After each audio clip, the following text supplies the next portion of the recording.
Desmond and Claire, welcome back. Alright, so now we're going to talk about MGTOW, men going their own way. You're both familiar with this movement? Mm-hmm. Okay, so what are your impressions of the MGTOW movement? These are men who are kind of giving up on dating and relationships. They're going their own way, doing their own thing. They can do that if they want. I think it's often a bit of a shame, the way because a lot of them seem to be giving up, not because they didn't want to have relationships with women, but because they had bad experiences, and now they're kind of tossing aside all women because of a bad experience with one or a few. Mm-hmm. I don't like MGTOWs, but not because they're going their own way.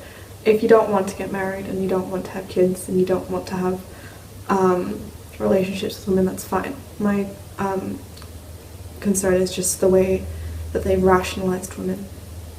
That is my concern. It's not the fact that they want to leave the game, I suppose, is what they would refer to it as. Yeah. So the game was a book by Neil Strauss about like pick-up artistry. You know, there's men who are specifically studying the psychology of women in order to, date them, and sort of exploit that knowledge to their own benefit. What do you think about the pick-up artist community? You know, men who study women and sort of alter themselves in a very specific way to try and, attract women into their life and have an abundant sex life. I think they can do that if they want. It just seems very manipulative. To me, I wouldn't like it if that happened to me personally, and I sort of believe in not doing unto others that you would not wish to have done to yourself. That sort of philosophy. It's borderline emotionally abusive sometimes, which is not okay. It's not okay to emotionally abuse other people just for your own gains, and I think it's not healthy to see people as toys. Do you see any link? Like if we are taking the line that men who are involved in like the pickup scene are manipulative in some way, like changing aspects of themselves in order to attract women, would you see any correlation between women who wear their hair a certain way, who put on makeup, who wear push-up bras or high heels to make themselves taller? Is that not a comparable form of manipulation in order to attract men? Are they doing it just to attract men, or are they doing it just like in general because they like putting on makeup and the women who are doing it to attract men, just in that lots of men engage in self-improvement, but the pickup community, the men who are doing it to attract women. I don't think the women that are doing this though believe they're doing it to manipulate men. I don't think that's their intent. Whereas if you're going out of your way to learn stuff in order to trick women into sleeping with you, that seems, just manipulative and awful. I think it is comparable for the women who just do it just to attract a man for just like one night. Those like clubbing girls, just in general, just like, not all clubbing girls obviously, but like people who otherwise are just kind of like messy bun, tomato ketchup stained t-shirt and like barefoot for like the whole time that they aren't in clubs and things, and then just when they enter a club like completely glamorize themselves. I could see that as being a little manipulative. I could, yeah.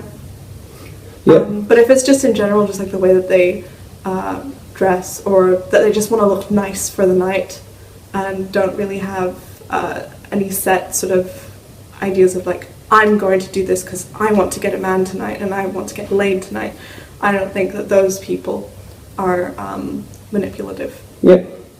So, is it true that women, when meeting men, like in a club situation, for example, instantly divide them into one of two categories? They're an alpha male, and this is somebody who I'll have sex with potentially, or they're a beta male, and this is somebody who I'll look for other kind of needs, but not sexual. Perhaps emotional support or friendship. Instantly divide.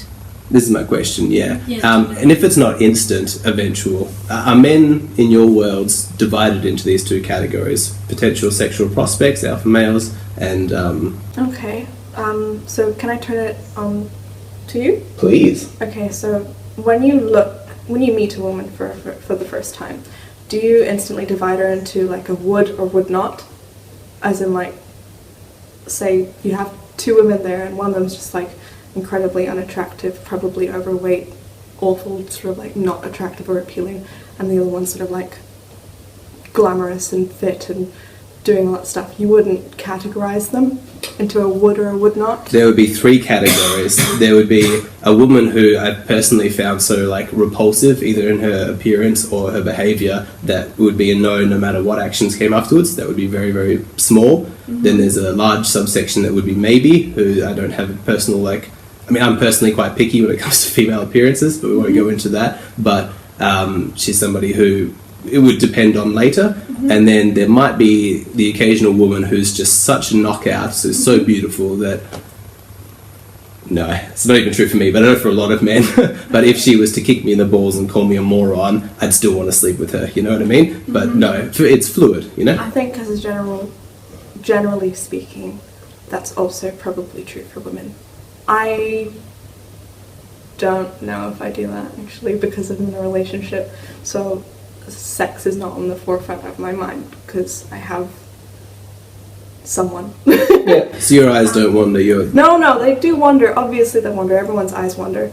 But to categorize like that, I think the categorization is similar, and it's not as simplistic as alpha, beta, alpha, beta, alpha, beta, alpha, beta. You know? Yeah. Yeah, I agree. I don't think of the alpha beta thing. I don't go, oh, that's an alpha. I'm also in a relationship, which means I don't really think I categorize men into that as much as I would if I wasn't in a relationship. But yeah, I definitely probably think, yep, he's attractive potential, and then there's men that I probably just think whatever. So it's good that both of you are in relationships for this next question, because a lot of people in the red pill or MGTOW community don't believe that women can really be loyal, that it's impossible, that should a better prospect come along, she's going to go off. Mm-hmm. Is that a categorical denial from the both of you that doesn't matter if the best kind of guy comes along, you're not going to betray your current boyfriends, you're not going to cheat, you're not going to trade up? Or No. I reckon if it was way, way earlier in the relationship, like a month to 3 months, then perhaps in that scenario it would be different. But no, I think it's partly because of time investment, but also just because that person's not just a sexual conquest anymore. They're a friend as well, and you don't want to lose the bond that you've created over time for just some douchebag with money. What do you think? Yeah, no, I'm not going to be disloyal. I wouldn't even think about it. Yeah. Yeah. It's become, an instinct thing to feel uncomfortable if I'm ever put in the situation where a guy is flirting with me or something like that. It's uncomfortable. Mm-hmm. Yep, so the old hypothetical scenario, no one knows, no consequences, everyone's memory is wiped except for yours. Even in that situation, a situation where there's no fear of consequences, are you saying you still wouldn't go through with it because you couldn't escape your own conscience? Yeah. Yep. No way. Okay. Yeah. Well, that's cleared up. This isn't very definitive answers. I think probably some people in your commenter section will be like, oh, they're just saying that. It's the go. And actually just all go, because they'll never find out. That kind of thing. Because I think that's what, from watching their videos, that's what they think. But I mean, we are raised with morals, and those morals do stick with us.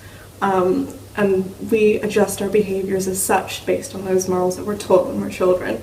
So, I mean, if I had not been taught those morals to treat other people as you would want to be treated, then perhaps I would be more... But now you have a self-image and you're invested in protecting your self-image as a moral person. You don't want to compromise that, right? There's that too as well, but I think it's also it's mainly just my morals, and I wouldn't be able to live with it. I'd eventually have to say something. It wouldn't, like, I'd tell him, like, everything. I believe that you would. I don't think you could keep a secret. I can't keep secrets. Nobody tell me secrets, okay? But yeah, like, I can't keep something that's such a massive violation to myself. I'd have to eventually talk to him about it. I'd have to talk to my friends about it. I'd probably talk to my friends first and then him second, just because they'd be like, oh my gosh, she's going to freak out and this is all over and it's all my fault. And it would be all my fault, because in that situation I would have been the cheater. Yeah. But yeah, I mean, that's why I would never go through with it, because my conscience would be too it would be too rough on me if I did that. It would be good in the moment, but the lasting consequences would be horrible. Alright, so a lot of the red pill literature is designed to protect men from being blindsided by a woman's actions. You know, things like the AWOLT kind of phrase is like, don't be surprised when she cheats, don't be surprised when she moves on, you know. Do you think that it's a good idea for men to familiarise themselves with red pill literature to protect themselves against that, or do you think that exposure to this philosophy does more harm than good? I think that you should try and open yourself up to as many opinions as you can, as many different opinions as you can, so that you know why a certain thing is wrong, you know why a certain thing is right, because you have all the arguments in your brain to make What about this specific opinion, though? Like, specifically the red pill, do you think it's a good thing for men to be aware of? Based on what I believe, yes. Okay. Because that is a different opinion. They should also get opinions from other places as well before they can make a correct and informed opinion on how to approach women. Yep. I seem to have seen it do a lot of damage. I also think that people should expose themselves to different opinions. I'm not saying we should censor red pill and talking about that stuff. No, of course not. People can do that. But I think it seems to be overwhelmingly negative. It makes men sort of hang around in very insular opinion groups, and it seems to distance them from women and actually having successful relationships with women, rather than do what they're intending to do. I think it only becomes a problem if you allow yourself to hole yourself into this echo chamber. Otherwise it's fine. So would you be happy for your boyfriends to be on the red pill subreddit 2 or 3 hours a day, or would you be like, 2 or 3 hours a day? Don't read that stuff, you know, stop watching these YouTube videos. Probably not 2 or 3 hours a day.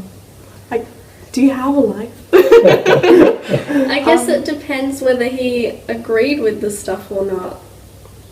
He can do that if he wants. Yeah. So are you guys glad that you're women? Like, are you happy to be born in the gender that you are? Yeah. I am. I don't know what it's like to be a man, so I suppose I can't make the most informed decision, but it's not a bad existence. Do you think it's easier to be women than men in Western culture? I don't know. I don't know. I think Men and women face different struggles. Yeah, I think it's impossible to answer. You can't unless it was, compare. because I think it's at the very least close. If it was very, very obvious, and that if the disparities were super, super obvious and it wasn't just expectations and expectations, if it was like one group was expected to do this but the other group must do this or they die, then obviously there would be like, you'd be able to make, you'd prefer to be this one than you would be this one. But as it is now, I don't think it's any worse or better based on what I've seen to be a man or a woman, because you have different struggles. For women it's biological, for men it's somewhat legal. Yep. So one of the ways that some men sort of explain away, people who aren't from the red pill community, who look upon this red pill literature and dismiss it, say that you've just chosen the wrong woman, you know, essentially. You should have paid more attention to what kind of character she has, to the red flags that came up. You know, if you've chosen a woman who's guided 100% by hypergamy, that's kind of your responsibility. for doing that, for choosing that partner. Would you guys agree with that statement, or do you think that's like blaming the victim? Can you remind me of what hypergamy is? Hypergamy is the biological instinct for women to find the highest status mate that she can. Yeah. So you're asking, is it the person who chose them? Is it their fault? Or is it that person's fault? Yeah, is it the woman's fault for being hypergamous, or is it the man's fault for not spotting the hypergamy? I mean, it's both, isn't it? You can have people who are shitty people, and that's who they are. And I think it's our responsibility to change ourselves and realise things in ourselves. But then, why would you choose someone like that who's going to make you unhappy? My thought is, you shouldn't blame the victim, but if you knew beforehand that this is the exact type of woman that she is, and that she is super, super hypergamous, then you have a certain amount of blame as well, because you knew about this, you were completely aware of her nature, of the specific woman's nature, and you still went through with it anyways. So you didn't listen to the signs, you didn't make a reasonable, rational decision. So you do have a little bit of the blame, such as like, I don't know, situations where a woman might be raped or something like that. It's sort of like, and people often point things like, you were wearing a short skirt, you were doing this. Like, you're not, you shouldn't blame the victim, but if the person has specifically put themselves into the environment where they know that it's unsafe and they know the type of thing that could occur, then they do have a certain amount of responsibility for themselves. Yeah, that's what I think. There was a study in the UK where they revealed how many men who took paternity tests were actually the real father. And it came out that 50% of those who took it weren't the real father. And people in the red pill community point to studies like that, and it's not the only one, and say this is proof of how dishonest women can be, that a woman could hold this secret for so long, over something so big. Again, my question as always is, in your minds, do you explain this away as like a few bad apples, or is there any indication that this points to something deeper within the female psyche? I don't think you could say that women are more manipulative than men in this situation, because you'd have to, in order to try and determine that, you'd have to put yourself into sort of like the situation. You have to create an experiment where both can be tried for manipulation equally. All it shows is that women are manipulative. It depends on how many times this has been replicated as well, within Britain, but also in other countries, because it could just be a socialization thing. Perhaps their parents haven't brought them up with specific morals. But no, there are different reasons as to why this could be happening. But I suppose if it's 50% it's a lot, isn't it? You can't blame it on a few bad apples. But I'd be interested to know what the replicated studies have shown.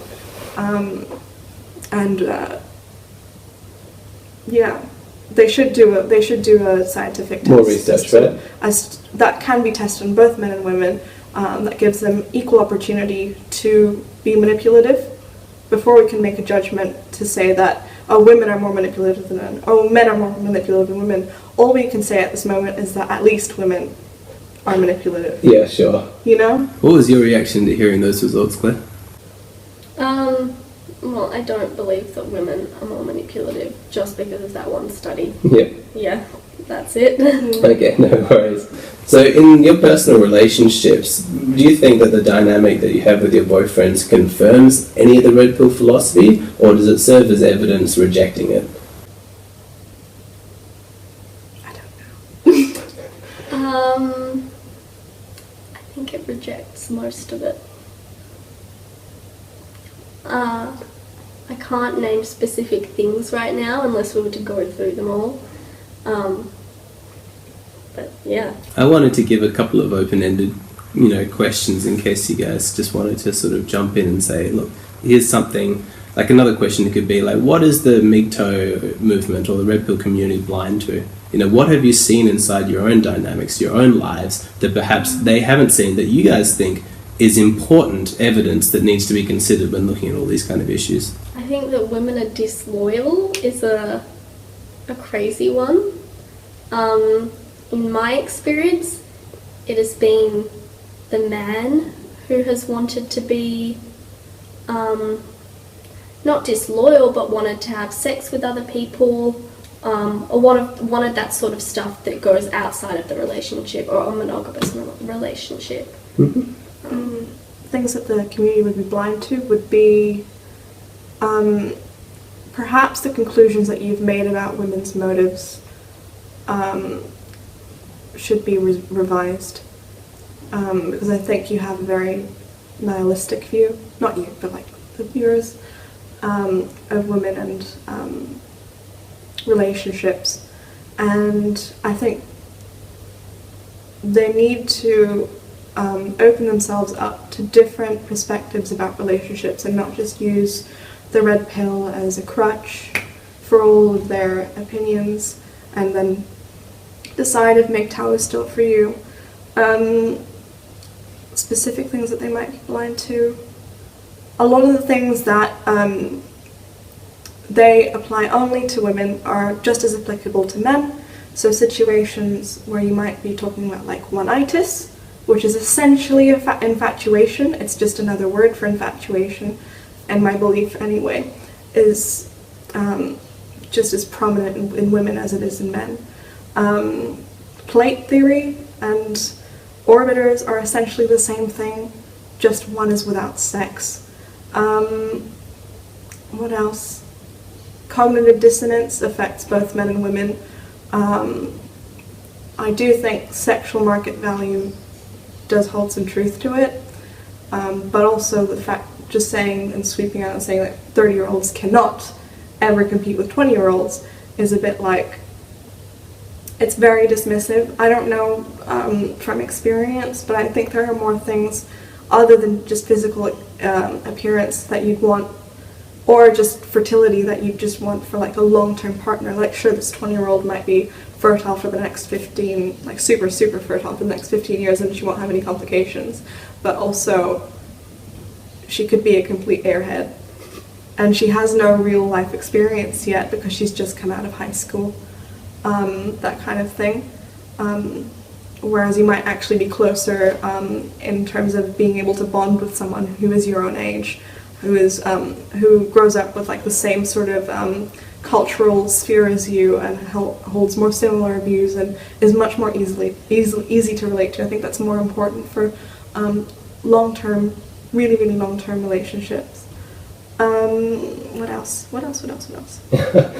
Can I jump in with a question? Yeah, sure. So you guys have kind of both expressed a sort of like we're all in this together kind of perspective, like it's not the men versus women kind of thing. But I don't think it's a controversial statement to kind of assess the current stage of gender dynamics in our society as pretty tense, not particularly good between the genders. I don't think there's a lot of cross-gender understanding, and men are frustrated at women with third wave feminism are frustrated at men, and things are not good, and it's out of this kind of culture that third wave feminism or the Red Pill movement have come, and both place the blame at very specific reasons why things have gotten that bad. So if you don't agree with the diagnosis provided by the MGTOW or the Red Pill community as to why things are the way that they are, how would you diagnose it, or how would you explain why things are so bad between the genders right now?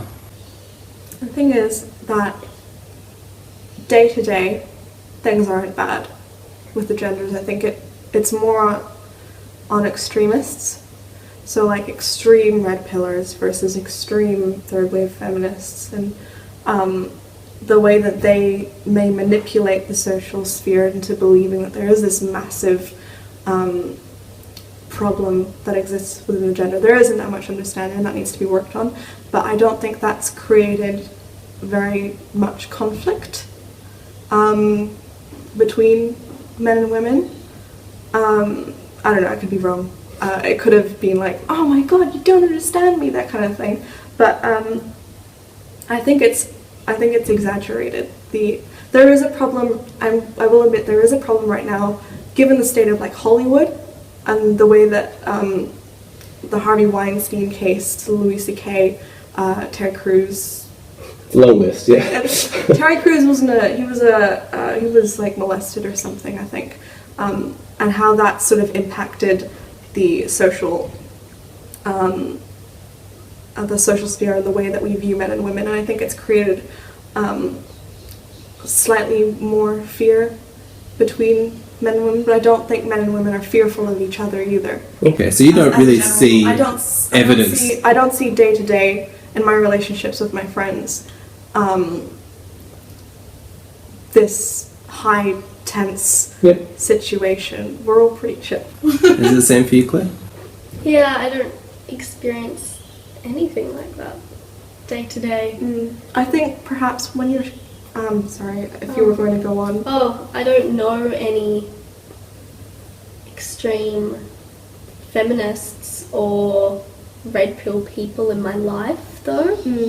But maybe that's saying something. Do you not think that common?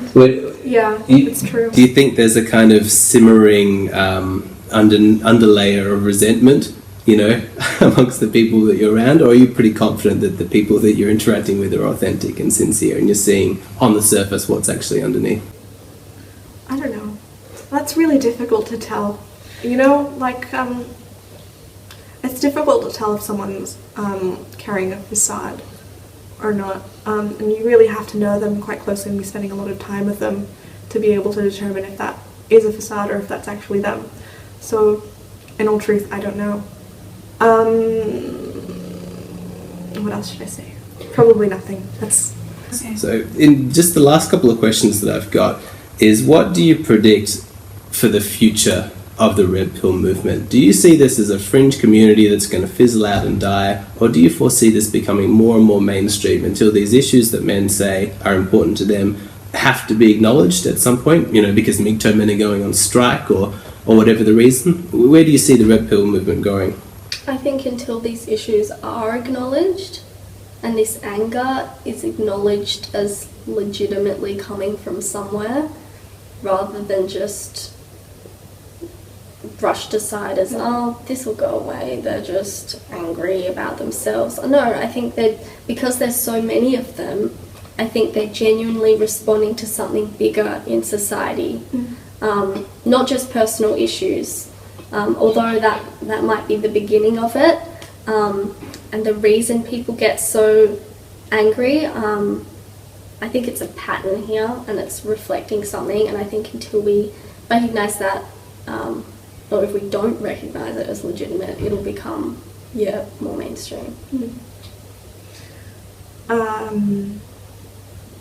I hope that it doesn't become mainstream in its current form, but it does need to be acknowledged by the wider community that this subculture of men exist and they have problems that need to be addressed. Otherwise, if we don't, it'll just fester and it'll get worse. And so I definitely think it needs to be addressed. And I hope that there will be greater awareness between men and women and how they interact. I mean, it's pretty open with women and dating advice for women. It's like out there. Like, you just have to look up like Matthew Hussey, and he's trapped in hundreds of Matthew Hussey videos on how to get a man.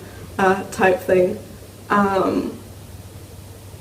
But yeah, I don't think it will die, but perhaps evolve would be a way of putting it. I think it would be good if it evolved, actually. I think it is.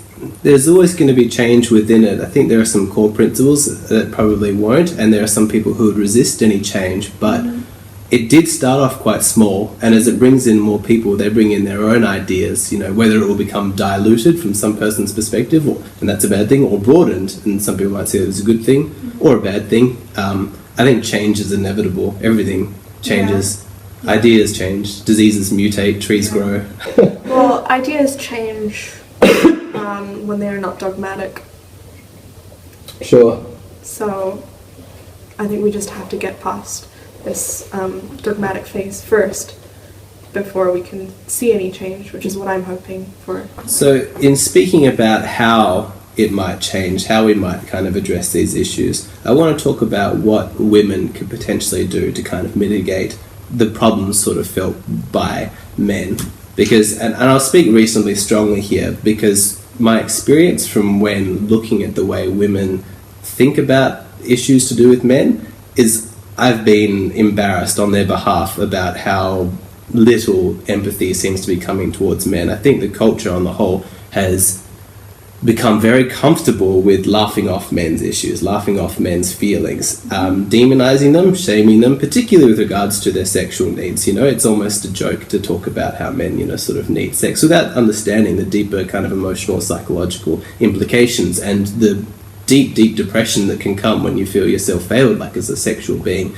And there's not a lot of empathy, in my opinion, from the wider culture coming from women towards men. I think it's different sometimes in personal relationships, and that's a good thing. Mm-hmm. But on the whole, at a social or societal level, like in the media, you don't see a lot of genuine concern, understanding, or empathy from women towards men. And I think that it's a step that women could and should take that would make a huge difference towards healing some of the pain that's been unexpressed by men for so long. So that's my own personal perspective. I wanted to ask you guys that open-ended question: is there anything that you see that women could do, that they could take responsibility for, or just reach out in any way that would go towards some healing some of the pain that's expressed by the Red Pill movement? Maybe if someone does something that you don't like, I would say to women who I feel often do this, that you shouldn't rationalize it to the worst possible reason that this person could be doing this, and think about more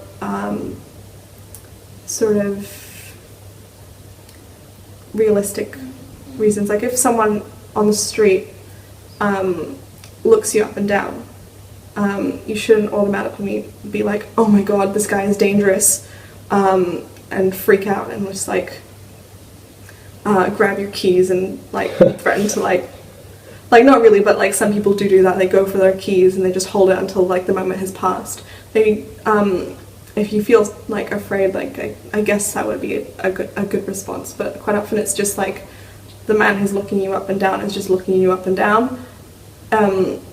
It could be sexual. It could just be people looking at people. You know, it could just be like, because I know I look at people all the time, and it's weird to just look at people just at like their faces. When you look at people, you look at their whole body, and I don't know, I'd find it really weird if someone was just like always intensely focused on like the eyes at all given moments, you know? But I mean, like just things like that, just like, it's not always the worst reason that a person is doing this or behaving in this way. And I think there's like this weird stereotype about builders being like the wolf whistlers. Catcallers. And I've actually not experienced a builder catcall or wolf whistle me for like years and years. Quite often it's actually businessmen in cars. All right, there you have it. Stop shaming the builders. Stop shaming the builders. Shame the lawyers or whatever. It's just, I don't know, it's so bizarre. It's like, I don't know how it got to that, you know, like, that sort of like, this is so on a tangent, but like, it doesn't match up with what I experienced. Do you know, builders are... According to the Red Pill community, there's actually quite a nefarious reason for that. And it's not flattering to women, so feel free to disagree, but they say that kind of attention, which seems to be overtly sexist, you know, catcalling, stuff like that, is actually not unwelcome for women when it's coming from the kind of man that they would find desirable. So if you've got a rich businessman or a lawyer in a nice car who's yelling out, great ass lady, or whatever it might be, you know, a woman's not likely to be offended by that because she's like, oh, look, that high status man just took notice of me. But what, that unwashed builder guy thinks he has a chance at me? How dare that lower beta male with that crappy job ever, you know, give himself the airs to think that he could speak to someone of my kind of quality? This is the red pill explanation for why it's the lower class kind of jobs that have gotten the bad rap, whereas the rich, you know, maybe even Harvey Weinstein kind of guys with the nice jobs and whatever, lots of money, they can get away with it for years because women actually don't mind. This is the theory. Women didn't mind Harvey Weinstein. He's a bad example, yeah. But like, I get what you're saying. I don't like being catcalled. It doesn't ruin my day, but I just feel uncomfortable if someone wolf whistles or makes a comment or points at me leeringly. But I don't. What do you think of that explanation, Claire? Yeah, I don't care who catcalls at me, it's never going to be nice. I see what you're saying though. I know from experience, I often notice women who are approached by men who clearly are interested in them. If they're attracted to them, the man that's approached them, it's okay. If they're not attracted to them, they're a creep. I can't stand that word. It's so shaming to call a man a creep. That reminded me of what you were saying. Yep. I